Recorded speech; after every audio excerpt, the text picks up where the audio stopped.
because Palestine was inhabited by indigenous native people. And that particular date I was mentioning, the 10th of March 1948, ended a long process, and we should realize it was a long process, of Zionist thinking and debating that starts in 1882 when the first Zionist settlers set foot in Palestine. A very long process of debating.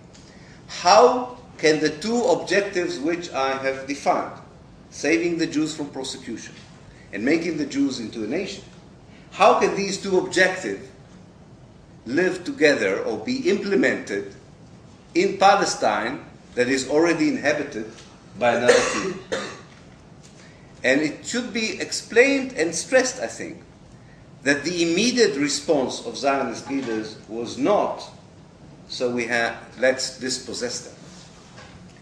Some Zionist leaders said from the very beginning, if there are other people there, and this is the place we want, and this is the place where our nation will become a nation, if you want, let's dispossess them. But others said, no, we want to be as the other nations, so maybe we should find a different solution. So there were internal debates. There were also objective problems for the Zionist movement to begin with. A very small number of Jews came to Palestine in the late 19th century. So as long, in fact, I would say, as long as the Jewish community of settlers in Palestine was a small community with very limited means and resources, the idea of dispossession was not discussed openly and was not discussed often, also for very practical reasons. Because if you are a small community and you don't have many resources, you don't think about dispossession. First of all, you think about maintaining yourself, sustaining yourself.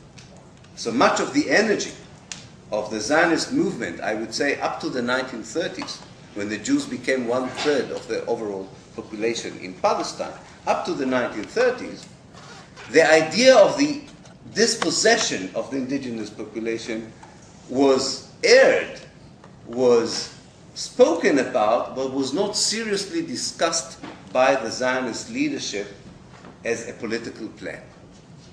In 1936, three things actually happened. One is that Nazism and fascism became a very significant and real force in Europe. So there was a real danger of annihilation and a much more massive immigration from Europe of Jews into Palestine, while other countries were not so receptive to this Jewish immigration. So that's one point.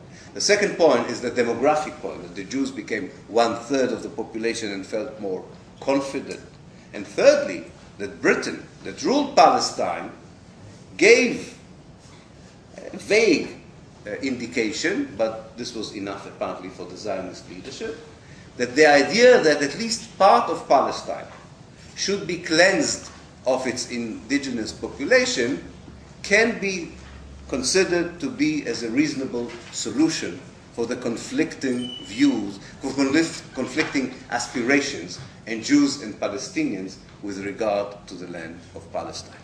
And this is when the Zionist leadership, under the guidance of its leader from the 30s up to the 60s, David Ben-Gurion, composed the first plan, political plan, that dealt with the future of the indigenous native population of Palestine. This was Plan A, that was devised in the mid-1930s. It was very implicit and very vague about what would be the fate of the people, the Palestinians, in the part of Palestine where the Zionist movement wanted to establish a state.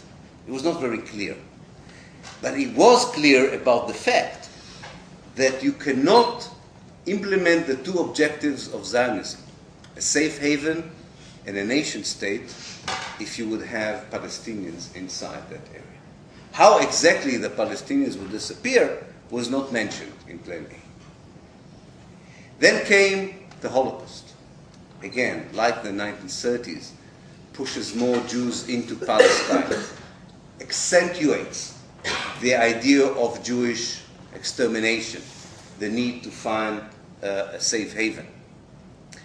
And we come to the year 1946, a year after the end of the Second World War, when Plan B is being devised.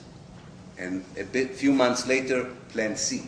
In the two new plans, the discourse, the discussion about dispossession becomes more explicit.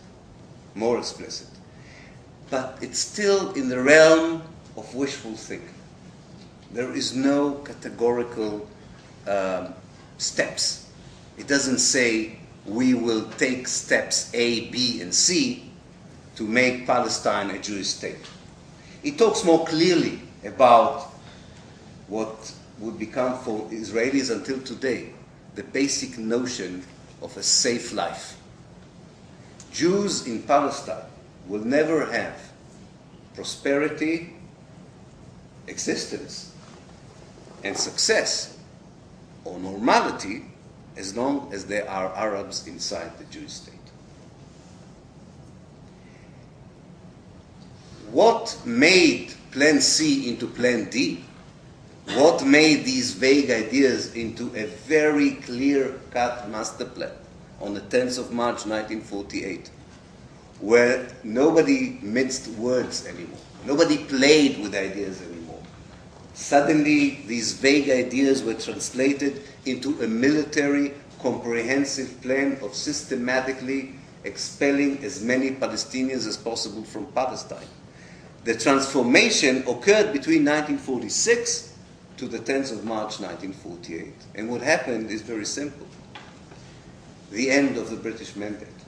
There was an historical vacuum. The Brits, who ruled Palestine for 30 years, decided that they had enough of this country.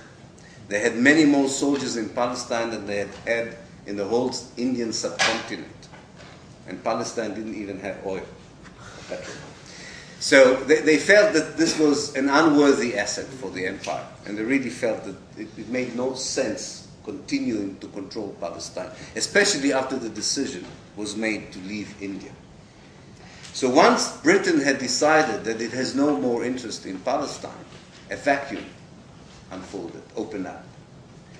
And the Zionist leadership, again under the guidance of David Ben-Gurion, who would later become the first Prime Minister of Israel, regarded the end of the British mandate as a rare historical opportunity to uproot the native or the local population.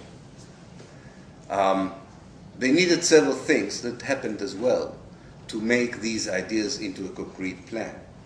You needed an international backing, not for the idea of ethnic cleansing. This was impossible after the Holocaust. This was impossible to receive from the new international organization, the United Nations. So, of course, they could not receive an international license to ethnically cleanse the Palestinians. But they did receive from the United Nations a recognition in their right to have a state in Palestine. In fact, to have a state over half of Palestine. It was very clear from the very beginning of the United Nations negotiations over the future of Palestine that you wouldn't find even one Palestinian who would seriously consider dividing his homeland or her homeland with the movement of colonizers and new settlers like Zionists. It's like going to Algeria in 1948 and suggesting to the Algerians to partition Algeria into a French state and an Algerian state. Now this was impossible. And it was very clear for the Zionist leaders, and we know it from the archives, that the Palestinians would reject any idea of even a mini Jewish state. Some people would say, some reasonable thinking behind it, that maybe in hindsight you would say it may have been a mistake, or not. But we have to understand the reality in 1948. It was impossible to expect the Palestinian national movement or the Palestinian society as a whole to partition the land with a group of people who just arrived there few years ago or 20 years ago, where they were living there for centuries.